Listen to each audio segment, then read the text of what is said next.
pari réussi pour le Front commun syndical. Quelques dizaines de milliers de personnes, 25 000 d'après la police, ont défilé contre la réforme des pensions ce mardi matin. Leur cible, la retraite à 67 ans et la fameuse pension à points.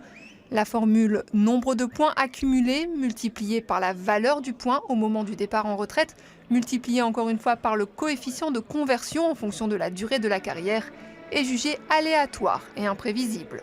On ne comprend plus les discours du gouvernement qui dit de temps en temps que la valeur du point peut changer, de temps en temps que la valeur du point ne changera pas. Et donc on a une formule de calcul de la pension dont chacun des paramètres pourrait être beaucoup plus facilement modifié que dans le cadre du système actuel et dont chacun des paramètres sont même parfois incertains. Certains dépendent de l'évolution démographique ou de l'évolution de l'espérance de vie qui sont des paramètres sur lesquels on n'a pas de prise.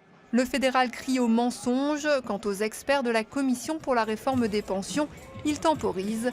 Le nouveau mode de calcul doit apporter plus de lisibilité pour chaque travailleur.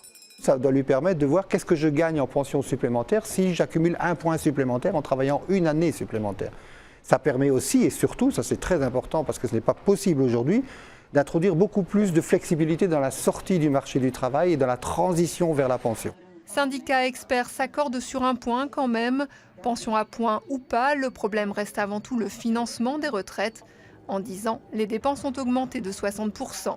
Les cotisations augmentent 2 fois moins vite que les dépenses de pension. Donc on fait déjà du financement complémentaire. Et ça va aller en s'accentuant jusque 2030-2035 selon les estimations. La faute, d'après les syndicats, aux gouvernements successifs.